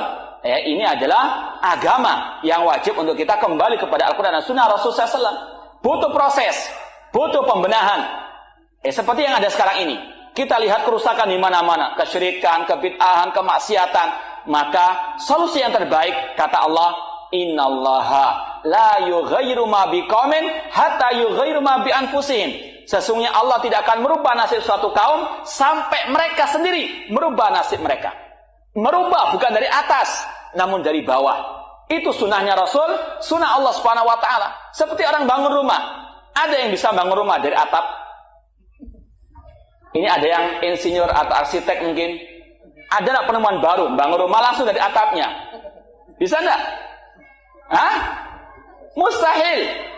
Bisa, namun akan apa? Sebagaimana kata Ibnu Qayyim, man bana baitan min sakfihi saqata saqfu ala ra'sihi. Barang siapa membangun rumah dari atapnya, atap itu akan jatuh di atas kepalanya. Sunnatullah dan sunnah Rasul, membangun negara yang baik, membangun khilafah itu dari bawah. Seperti Rasul 13 tahun di kota Mekah hanya mendakwakan kalimat tauhid la ilaha illallah. Ketika iman sudah menancap, masyarakat sudah mengetahui tentang akidah yang benar, maka otomatis berdiri masyarakat yang Islami, berdiri negara Islam pada waktu itu. Namun tidak seperti yang didengungkan sekarang, khilafah, namun tidak tahu apa itu wudhu yang benar, salat yang benar, akidah yang benar. Bagaimana akan mungkin terjadi kekhalifahan tersebut? Dan Allah mengatakan dalam surat An-Nur ayat 55, wa'adallahu alladhina amanu minkum wa amilus solihati la yastakhlifannahum fil ardi kama stakhlafal ladina min qablihim wa la yumakkinanna lahum dinahum alladhi tadallahum wa la yubadilannahum min ba'di khawfihim amna ya'budunani la yusyrikuna bi syai'a. Allah berjanji kepada orang beriman di antara kalian dan yang beramal saleh untuk Allah memberikan kepada kalian kekhalifahan, la yastakhlifannahum fil ardi, kepemimpinan di atas muka bumi ini, seperti Allah memberikan kepemimpinan kepada umat-umat sebelum kalian, dan Allah mengokohkan agama yang Allah ridhoi bagi kalian, dan Allah rubah ketakutan dengan keamanan. Syaratnya ya budunani, mereka harus beribadah kepadaku saja, la yusyrikuna bi syai'an, tidak berbuat syirik kepada Allah. Namun dikala kaum muslimin masih banyak berbuat syirik, masih menyembah tempat-tempat keramat, maka selama ini tidak akan muncul kekhalifahan yang benar. Kalau khalifah jadi-jadian banyak, namun khalifah yang tegak di atas tauhid ini yang belum bisa tercapai sebelum kaum muslimin merubah akidah mereka dari syirik kepada tauhid, dari bid'ah kepada sunnah, dari maksiat kepada at-ta'ah. Jadi kita syukur yang apa ada, dan kita berusaha membenahi masyarakat kita. Jangan terlalu mimpi dahulu di siang bolong akan muncul khilafah sebelum kaum muslimin dibenahi dahulu akidahnya, akhlaknya, ibadahnya, dan lain seterusnya. Semua butuh proses, tidak bim salah bim. Iya, mungkin ada yang lain.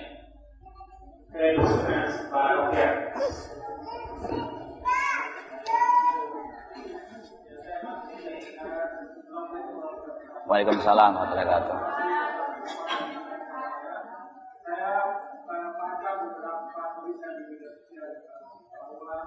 Ini sebenarnya ini merupakan bukan dari dan Israel.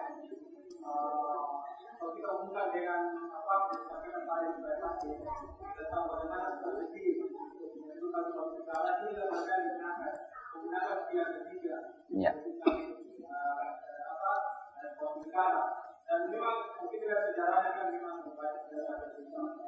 Dan memang sejarah negara yang saya sebutkan itu memang tidak ini di juga karena bisa tidak.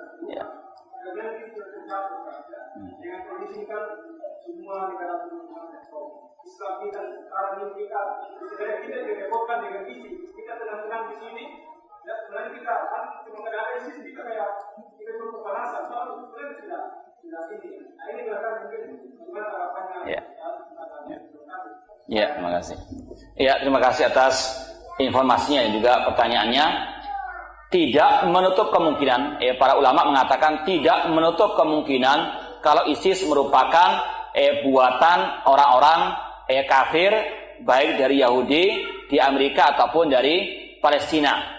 Apalagi ada seorang ulama dari Suriah yang melihat sendiri kelompok ISIS dan sepak terjang mereka di Suriah.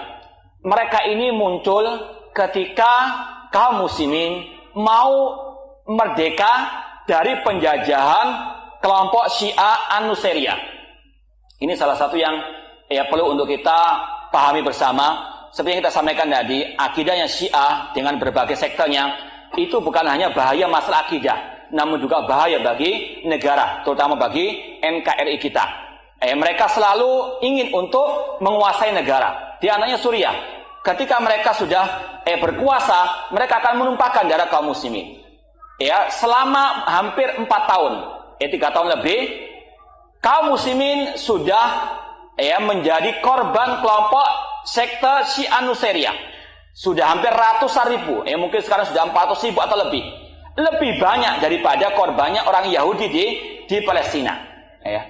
Makanya kata para ulama, kalau misalnya sekarang ini negara koalisi Teluk itu memerangi kelompok Syiah di Yaman, ada pertanyaan mengapa mereka gak memerangi Yahudi? Maka jawabannya orang Syiah ini lebih baik daripada orang Yahudi. Yahudi di Palestina itu berdiri sejak tahun 48 ya. Sampai sekarang cuma satu negara yang mereka kuasai, Palestina. Namun Syiah dengan segala sektenya, Nusairiyahnya, Rafidhahnya, Houthiyahnya sudah memiliki hampir sekarang 5 negara. Mereka sudah punya Irak, Iran, Libanon, Suriah, hampir Yaman. Nah, alhamdulillah Allah menyelamatkan negeri Yaman. Dan semoga Allah menyelamatkan dari kaum muslimin dari penjajahan mereka. Mereka selalu akan mengadakan revolusi. Ya. Maka sekali lagi ayat mereka, kelompok Syiah Nusairiyah di negeri Suriah membantai kaum muslimin begitu banyaknya. Kata seorang ulama yang bernama Adnan Al-Ur, ulama Suriah, mengatakan ketika kaum mujahidin ini sudah hampir menang melawan tentaranya kelompok Syiah Nusairiyah, tiba-tiba muncul ISIS. Ada apa dengan ISIS ini? Ya, pasti akan ada batalnya yang besar. Dan mereka sepak terjangnya itu, kata ulama Suriah, namanya Adnan Al-Ur, ketika kaum mujahidin sudah menguasai negara, menguasai sebuah kota, ya, tiba-tiba ISIS muncul, kemudian memerangi kaum mujahidin. Ini ada apa? Padahal sama-sama kaum musliminnya. Kenapa enggak memerangi orang-orang kafir dari sekte Syiah Nusairiyah? Begitu seterusnya. Setiap kali kota itu direbut kaum mujahidin, mereka masuk memerangi kaum mujahidin. Ada apa? Mereka ini sebagai ulama berpendapat merupakan buatan produknya orang Yahudi dan yang bekerjasama dengan kelompok Syiah. Apalagi kalau kita lihat sejarah, Syiah muncul didirikan oleh seorang Yahudi dari Abdullah bin Sabah. Ada kerjasama. Memang inilah kata orang dunia panggung sandiwara. Ya, kita nggak tahu. Ini adalah sandiwara kelas berat. Ya, permainan dari cuma memang yang sangat kita sayangkan. Mengapa kaum muslimin tertipu? Itu masalahnya. Adapun mereka ini orang Yahudi Nasara, memang inilah akidah mereka, inilah dakwah mereka untuk menghancurkan umat Islam. Seperti yang Allah firmankan tadi, walan tardo ankal yahudu wala nasara hatta tattabi'a millatahum. Cuma yang sangat disayangkan kaum muslimin yang jadi boneka-boneka mereka. Tidak menutup kemungkinan. Jadi sekali lagi, tidak menutup kemungkinan mereka merupakan antek-anteknya orang kafir tanpa disadari oleh kaum muslimin. Buktinya, kaum muslimin di Suriah dibantai. Justru mereka juga membantai kaum muslimin. Sudah jatuh tertimpa tangga lagi. Sudah kaum muslimin dibantai oleh Syiah Nusairiyah, mereka dibantai juga oleh kelompok ISIS. Kalau antum lihat di YouTube, bagaimana kelompok ISIS ketika masuk ke sebuah kota di Suriah, mereka khutbah misalnya mengatakan bayatlah khalifah kami. Yang tidak bayat pasti akan dibunuh. Ya. Ini sekali lagi kekejaman ISIS di dalam sejarah kaum muslimin sekarang ini. Wallahu taala. Jawab ini. Ada pertanyaan lewat tulisan. Apakah orang yang mencela pemerintah sudah ada pemahaman khawarij pada orang tersebut? Alasannya karena hukumnya tauhid. Kita katakan Rasul SAW dalam Sahih Muslim, ini kalau kita masih beriman kepada sabda Rasul. Lihat dalam Sahih Muslim, Kitabul Imarah. Rasul SAW pernah mengatakan, sayakunu ba'di umara yastannuna bighairi sunnati wa yahduna bighairi hadi. Akan muncul setelahku nanti pemimpin-pemimpin yang tidak berhukum dengan hukumku, tidak berhukum dengan hukum Allah, tidak berpegang teguh dengan sunnahku. Wa sayaqumu fihim rijalun qulubum qulubus syayatin fi jismanil ins.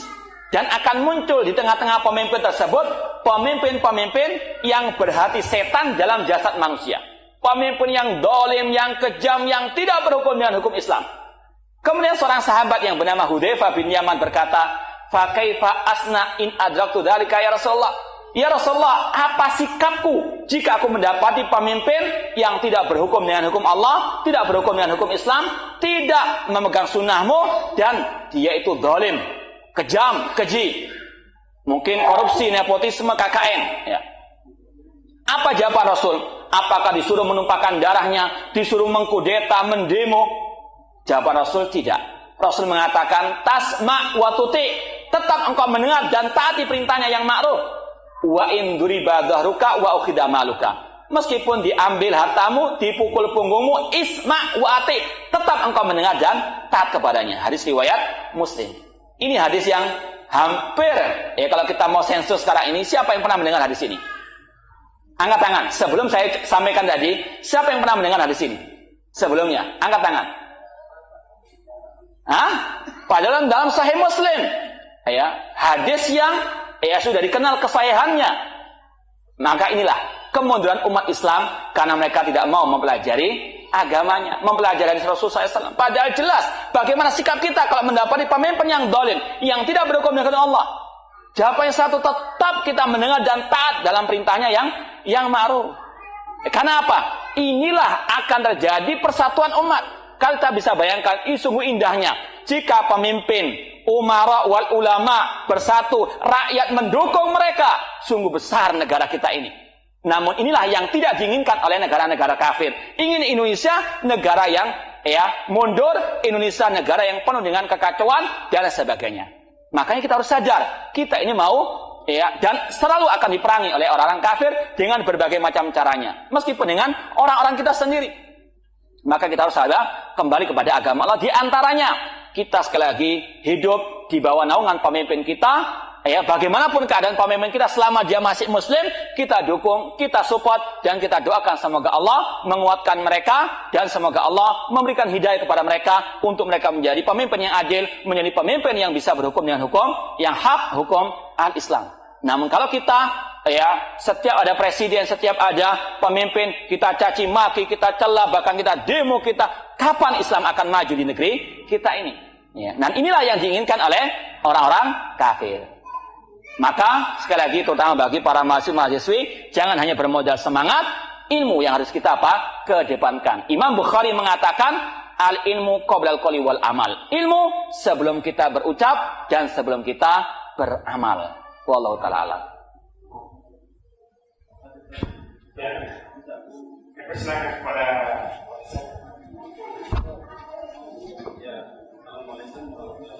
Assalamualaikum.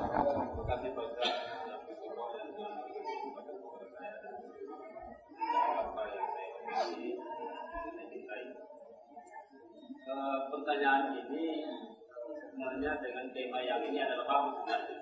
Ada apa dengan ISIS? Maka jawabannya pasti negatif atau positif. Ada apa dengan ISIS? Yang seharusnya tema ini ada apa dengan Zionisme? Kan begitu. Karena kita pikiran saya jangan sampai juga kita terjebak terhadap permainan kaum Zionis, sehingga sesama kita saling mengejek, melempar kata, bahkan saling membunuh. Dan ini Rasulullah tidak inginkan demikian. Dan kita juga kaum muslimin harus cerdas sedikit lah.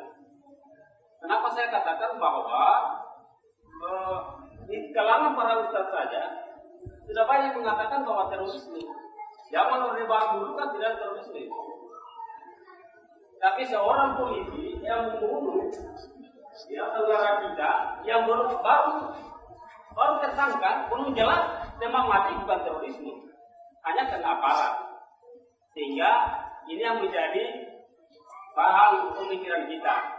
Jangan coba-coba kita mengatakan terorisme kalau memangnya itu seseorang belum kelihatan apa yang diperbuat. Hanya sebataskan saya. Kemudian perpecahan kaum muslim sebenarnya itu kan sejak meninggalnya Rasulullah. Puncaknya pada zaman Khalifah Utsman yang lebih dilanjutkan dengan Khalifah Ali bin Abi Thalib. Pertanyaan saya, bagaimana yang menghadapi yang menurut kita ini adalah kelompok ISIS yang seluruh negara sangat keregetan, terutama negara-negara Timur Tengah yang keregetan, terhadap ISIS ini, dan bagaimana sebenarnya solusinya? Bagaimana kita harus menghalau umat kita ini supaya sedikit cerdaslah berpikir. Jangan kita juga dengan berbagai media orang-orang Yahudi melemparkan kepada kita, kemudian kita serap semua tanpa ada filter sedikit. Kemudian yang kedua, tadi saya mendengar Pak Ustadz mengatakan khalifah. Umat Islam ini, diluruskan Pak Ustadz kalau sendiri, kalau kita berbeda referensi, umat Islam ini tidak mungkin kita rebut dengan kekuatan begitu saja, harus kekuatan khalifah. Kalau kita harus bercermin kepada pemimpin kaum Kristen bahwa satu khalifah itu didengar seluruh dunia, maka kita tergoyang. Sekarang apa yang dicontohkan Rasulullah dulu, kemudian umat lain yang mengambil, dan kemudian kita tidak pernah sadar. Seharusnya satu khalifah, dan khalifah yang banyak sekarang yang kita dengungkan, umat khalifah tidak ada juga perjuangan, tidak ada juga gerakan, hanya cuma doa dan lain sebagainya, dulu kan sehingga menyebutkan bahwa kita adalah untuk khalifah. Itu juga seperti yang saya katakan tadi simsalnya mereka tidak pernah. Dan tidak setuju juga kalau kita umat Islam tidak terjun dalam berbagai aspek baik politik, ekonomi dan lain sebagainya, sehingga kita dimenangkan. Tidak mungkin juga Allah akan merubah kita seperti tadi ayatnya Pak Ustadz, bahwa tidak akan merubah 1 tahun kalau kamu itu tidak akan merubah nasib ini. Allah la yughayyiru ma bi qaumin sebagainya. Ya kan begitu, Pak Ustadz. Jadi pertanyaan saya hanya dua itu, bagaimana solusinya untuk mengangkat ini, dan kemudian bagaimana kita untuk bersatu umat ini untuk membentuk satu khalifah. Terima kasih. Ya, assalamualaikum warahmatullahi wabarakatuh. Terima kasih pertanyaannya. Yang pertama berkaitan dengan masalah terorisme. Kita sangat setuju kalau misalnya aparat keamanan tidak tergesa-gesa dalam mungkin menembak, membunuh mati orang yang masih tersangka terorisme. Akan tapi perlu untuk juga kita ketahui bedanya Densus 88 atau aparat keamanan ketika membunuh seorang yang tersangka teroris dengan teroris membunuh polisi. Kalau teroris membunuh polisi itu karena keyakinan, makanya kita katakan sebagai teroris. Beda sebagai seorang perampok kemudian dia membunuh korbannya. Beda, ini maksiat. Namun ini lebih dari maksiat karena dia menganggap itu jihad di jalan Allah Subhanahu wa taala. Jadi dosanya lebih besar karena itu menganggap sebagai akidah, sebagai keyakinan, meskipun dua-duanya salah. Seandainya kita nggak menutup kemungkinan, namanya aparat juga manusia biasa, bisa salah. Akan tapi perjuangan mereka untuk memberantas terorisme ini suatu yang didukung oleh Islam, didukung oleh hadis Rasul SAW. Rasul mengatakan tadi, fa aina malakitum faqtuluhum. Jika kalian wahai aparat keamanan, wahai pemerintah kaum muslimin bertemu dengan kelompok teroris dan mereka sudah membuat onar, membuat kekacauan, maka bunuhlah mereka, perangilah mereka. Dan itu dipraktikkan oleh Al-Khalifah Rasyid Ali bin Abi Thalib.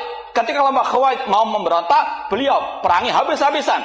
Ya, itu termasuk suatu hal yang disyaratkan di dalam al-Islam. Meskipun sekali lagi kita nggak menutup kemungkinan namanya aparat keamanan ada kesalahannya. Cuma beda kesalahannya aparat kalau dia membunuh seorang yang tersangka teroris itu karena mungkin kesalahan dalam masalah prosedur dia, pekerjaannya, tugasnya.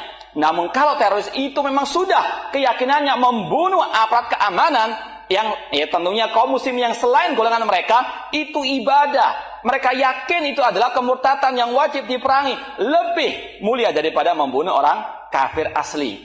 Maka beda permasalahannya. Maka beda antara kita menganggap aparat keamanan salah dengan mengatakan mereka teroris, ya tidak. Yang teroris yang mereka ini, yang dengan keyakinannya ingin membantai kaum muslimin kalau mereka punya kekuatan atau kesempatan. Adapun solusi untuk menghadapi isi dan sebagainya, yang paling utama seperti yang sudah kita sampaikan, adanya kerjasama antara ulama wal umara.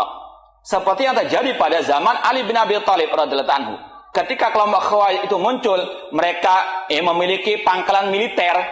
Kemudian Ali bin Abi Thalib mengutus Abdullah bin Abbas untuk menasihati mereka. Dan sekali lagi, alhamdulillah, negara kita, negeri atau pemerintah kita yang mendatangkan para ulama, di antaranya Syekh Ali bin Hasan dari Yordania untuk menasihati kelompok teroris tersebut.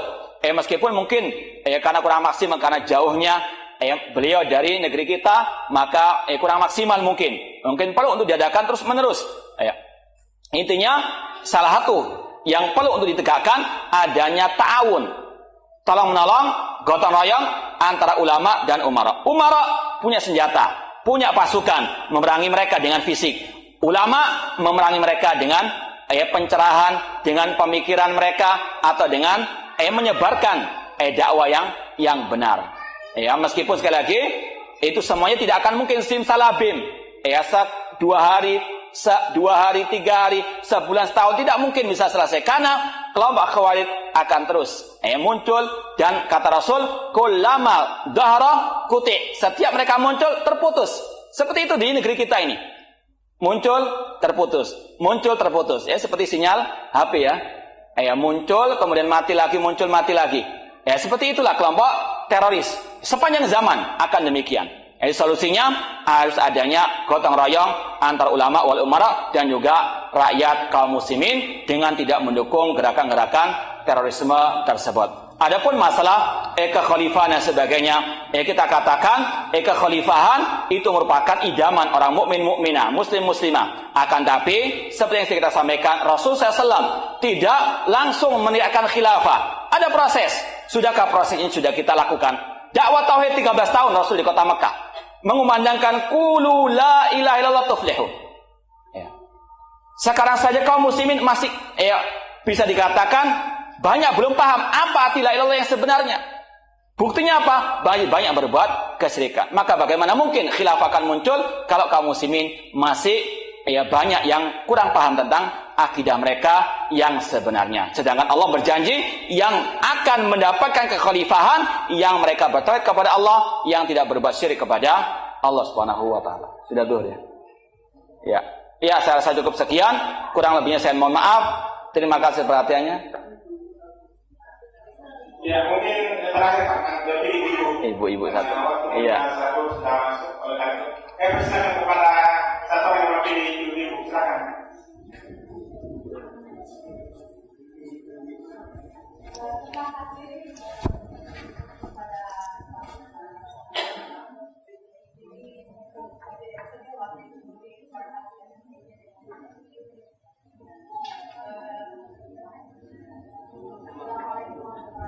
Salam.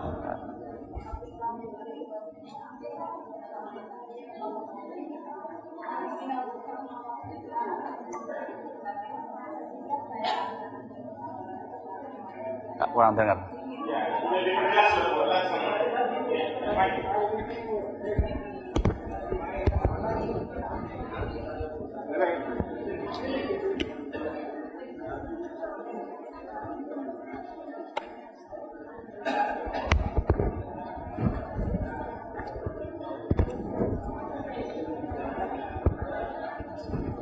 Saya ulangi.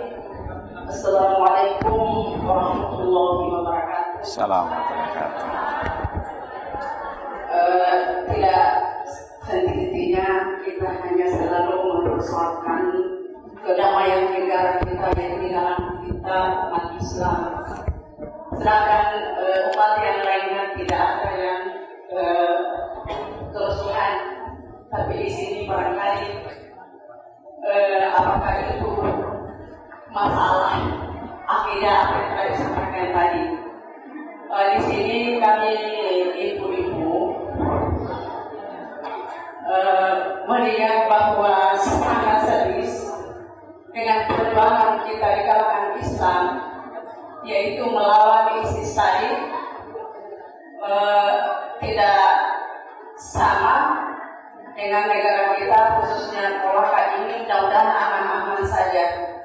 Tetapi barangkali tidak bisa juga kita harus diam. Terutama adalah kita selalu mensurvei bagi yang punya hotel maupun kos-kos, karena barangkali kedatangan yang seperti itu yang menggoda masyarakat kita di sini, terutama adalah kaum remaja, supaya melihat kedatangan mereka bagaimana kondisinya, apakah bagaimana modelnya harus disensus. Karena saya melihat nonton di Jawa itu mereka dengan adanya ISIS tadi itu, karena mereka kedatangannya itu menyewa hotel atau kos-kos yang ada. Di sini barangkali pentingnya oleh karena bahwa sudah beramai-ramailah yang di sini bahwa masing-masing mau menang sendiri, berarti dia bilang nanti bukan saja kami wanita yang beramai-ramai di neraka, tetapi juga barangkali kaum putra juga beramai-ramai di neraka. Terutama barangkali apakah ini, karena saya melihat bahwa tidak semua hadis itu adalah sahih, tetapi juga ada hadis palsu. Ya, kemudian pertanyaan saya coba menjelaskan yang mana ruginya hadis-hadis palsu ini, karena mengingat bahwa kami masyarakat tidak bisa membedakan yang mana hadis sahih, yang mana hadis palsu, karena itu tertulis dengan lafaz bahasa Arab. Dikiranya itu adalah sahih. Makasih. Assalamualaikum warahmatullahi wabarakatuh. Assalamualaikum. Kenapa? Iya. Untuk mengetahui hadis sahih atau dhaif, kita bukan orang-orang yang berkompeten tentangnya, namun kelayakan ataupun kewajiban kita adalah fas'al ala dzikri in kuntum la ta'lamun. Kalau kita mau tahu hadis yang sahih atau dhaif, buka kitab-kitab para ulama seperti ulama hadis zaman sekarang, Syekh Muhammad Nasir Albani, beliau memisahkan mana yang sahih, mana yang dhaif, yang lemah. Maka insya Allah itu akan bisa membantu kita untuk mengetahui yang sahih maupun yang dhaif. Karena ilmu hadis ini sangat luas dan tidak ada yang bisa kecuali para pakar-pakar ahli hadis. Jadi sekali lagi, kalau kita mau mengetahui hadis yang sahih atau dhaif, kembali kepada fas'alu ala dzikri in kuntum la ta'lamun. Wallahu ta'ala a'lam. Ya, itu yang bisa kita sampaikan. Kurang lebihnya saya mohon maaf dan terima kasih perhatiannya. Wa jazakumullahu khairan katsiran wa barakallahu fikum. Wa akhiru da'wana anil hamdulillahi rabbil alamin. Wassalamualaikum warahmatullahi wabarakatuh.